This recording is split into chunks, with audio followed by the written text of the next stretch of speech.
Dans ce film de Massimo Mazzucco, American Moon, Mazzucco pose notamment 42 questions, qu'on peut retrouver en ligne sur son site. Question 26. Il y a une photo assez vague du LEM, avec ce qui semble être le bout d'un drapeau, et on demande, les astronautes se trouvent dans le LEM, et personne ne peut avoir touché le drapeau, et en gros, comment expliquer les oscillations de ce drapeau? Bon, à ce stade, on peut se dire, il y a personne d'autre sur la Lune, il n'y a pas d'air sur la Lune, il n'y a pas de vent, a priori c'est pas logique, donc une explication rationnelle serait que ça n'a pas été tourné sur la Lune. Ou peut-être que vous avez pensé à autre chose. Moi je pense à un alien qui serait hors champ. Ah non, mais pourquoi pas, à ce stade on ne peut rien exclure.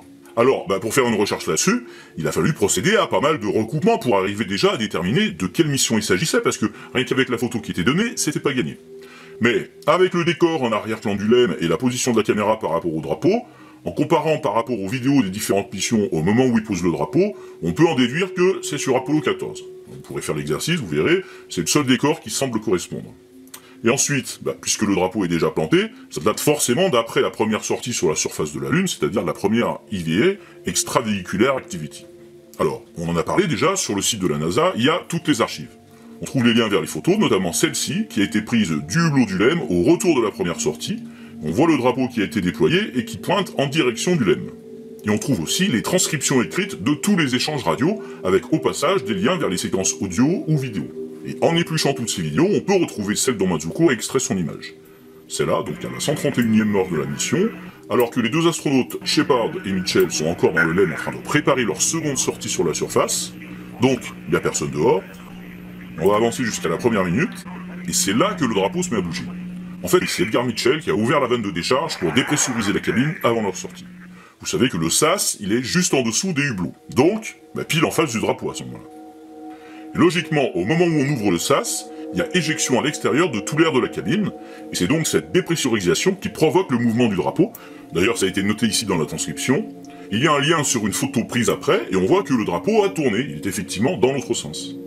Et alors, comme on le voit dans le rapport scientifique de la mission, qui a été publié à l'époque, il se trouve que parmi les instruments expérimentaux qui ont été déployés au sol, il y avait, placé à 180 mètres, une jauge cathodique ionique froide, qui, donc chacun le sait, avait pour objectif d'étudier la pression atmosphérique. Alors cette pression est normalement quasi négligeable, mais l'appareil a bien enregistré une faible variation qui correspond donc à la dispersion de l'air, et qui est légèrement postérieure au moment où le drapeau tourne dans la vidéo. Le temps que le gaz atteigne l'ALCEP, c'est-à-dire le package d'instruments scientifiques, qu'on voit ici sur la photo, au fond de l'image. Et voilà l'énigme résolue. Quand on confronte tous les documents disponibles dans les archives, il n'y a plus de mystère, on a une explication cohérente avec à la fois la vidéo fournie par la NASA, et aussi tout le reste de ce que fournissent les archives, le déroulement de la mission, les photos, l'audio et les instruments de mesure.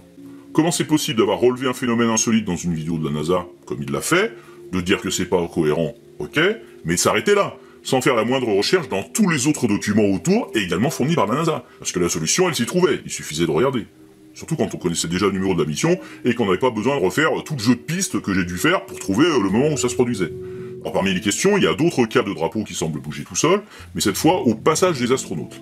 Par exemple la question 24, alors, image tout aussi floue, là aussi ce serait compliqué de retrouver de quoi ça parle si on l'avait pas déjà vu, mais en fait, c'est juste le recyclage d'un truc qui est connu depuis des années.